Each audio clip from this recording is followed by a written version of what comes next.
Hello, my name is Cinda Lonsway. I am here to introduce you to a very, very important piece of work that I was guided to write back in 2010. I am here to introduce you to Roar, artwork by the incredibly talented Manon Doyle. I'm here to tell you the story of Roar, and in another video, I will have read the actual Roar, which is a call to action. But for now, how did Roar come about? The story of Roar. In May of 2010, my entire life changed. The change came about in the most unexpected way, via my social media feed, from a news video someone shared with me. This video grabbed my attention and I couldn't look away. Footage which gripped at my care and concern for the environment. The video streamed footage of an oil leak in the Gulf of Mexico. I watched in horror as hundreds of thousands of gallons of oil spewed from the bottom of the ocean. I watched in agony as sea life and animals were drenched in life-threatening poison.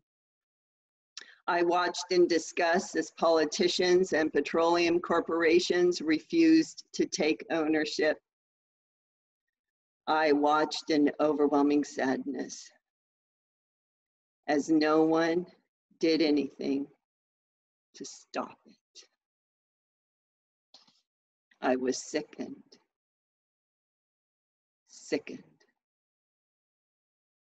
As each plume of black glue mixed with the water, I felt my heart break and my spirit collapse.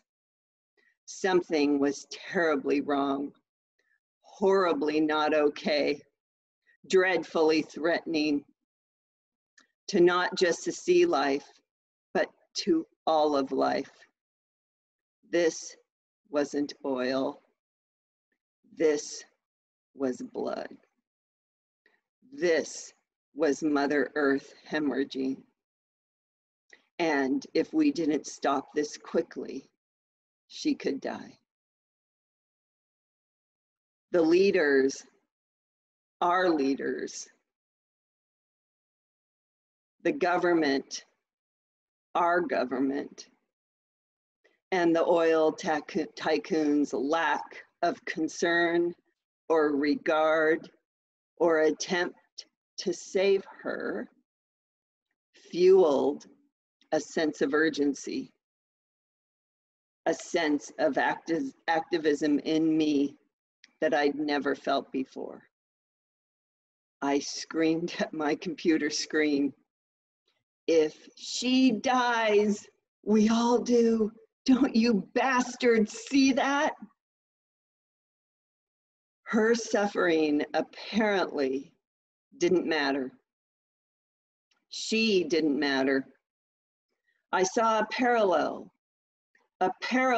in how Mother Earth and women have been treated with disgrace, disrespect, and disregard for eons. I sympathized, I empathized, I identified with Mother Earth.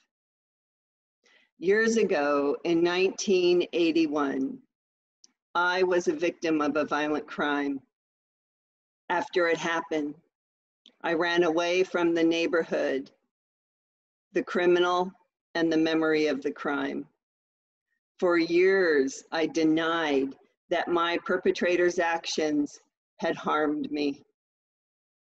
I pretended that nothing had happened. Denial didn't serve my recovery. Finally, I found my healing. And with that, I found a calling to help others. I couldn't and wouldn't allow denial or pretending that nothing was wrong. again.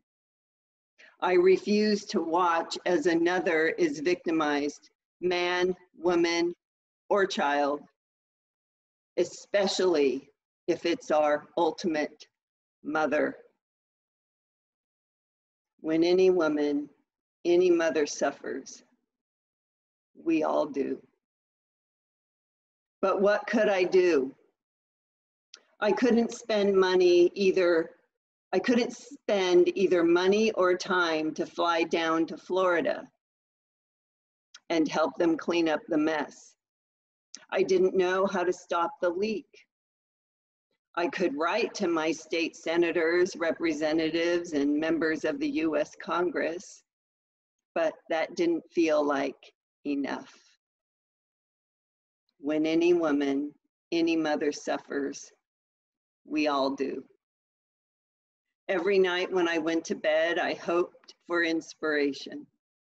Every night I chanted the words, I felt the words, I fell asleep to the words branded in my thoughts. Every night I wanted to scream out so the world could hear them too. When any woman suffers, any mother suffers, we all do. Some nights these words kept me awake.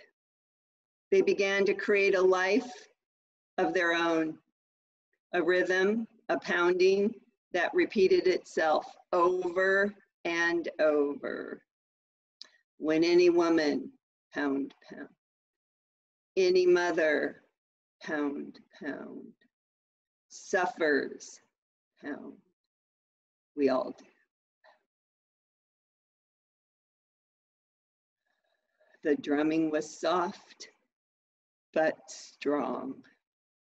One night, along with the drumming, I began to hear whispering. The whispering grew louder and louder. Do you feel it? Do you feel it? The single whisper combined with other voices, women's voices. I heard them, I felt them. They were coming to life. They were giving me a message. They were demanding that their message be given a voice. The message grew and expanded until it was too big, too much for me to keep inside. I sprang out of bed, rushed downstairs, and with determination to keep up, I wrote. A few minutes later, I set the pen aside, picked up the paper, and read. I read words that I didn't remember writing. I read words that were so powerful they made me weep. I read the words of 1,000+ women coming together, roaring to save each other, their families, and their planet. I read the message given to me from Mother Earth.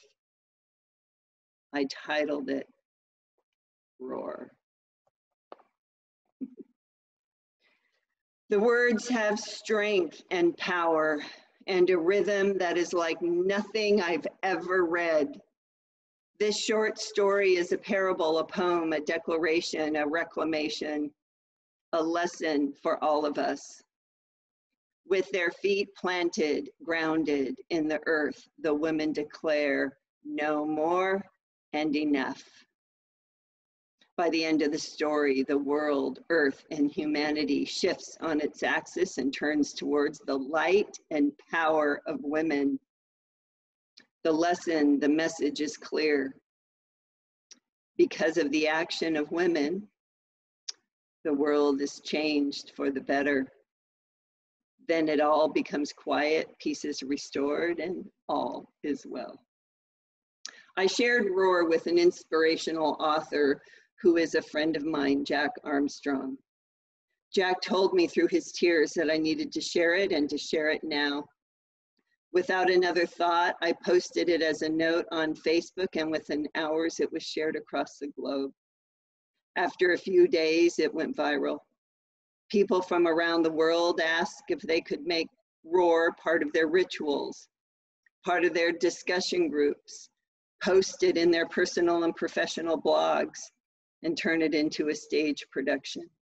It was translated into different languages. I was asked to create a workshop around the essence of roar and the energy of no more and enough. I was invited to travel across the Northwest United States as a professional facilitator and speaker. I was queried about hosting my own internet TV show titled Roar. Many women wrote to me and shared that they were inspired to roar and take action by giving a voice to their truth. Some stood up to their perpetrators. Others protested environmental wrongs. Many became advocates for those who couldn't do it themselves. Their stories were powerful, their bravery mighty, their commitment to their truth life-altering. The letters came, and I watched the world change around me. I had used my pen and my keyboard as tools for activism, and it appeared to make a difference. My words became a powerful yet peaceful way to create positive change. Whether it made a difference in getting the oil leak plugged, the beaches cleaned, the animals treated and released, I don't know. But I do know this. The rhythm that I felt that night, the voices I heard, the message that I wrote and then shared, resonated and still resonates with others across the globe. Today, the need for women to unite and roar is greater than ever. It is time for them, for us, to no longer sit in silence in the shadows, invisible. It is time for women and the men who love them to act when they see wrong, to not stop the roar until it is right. It is time. Women, stand up and give voice to your truth. Women, your truth is powerful. Women, your voice is necessary for positive change. Roar. Enough. No more. It is time.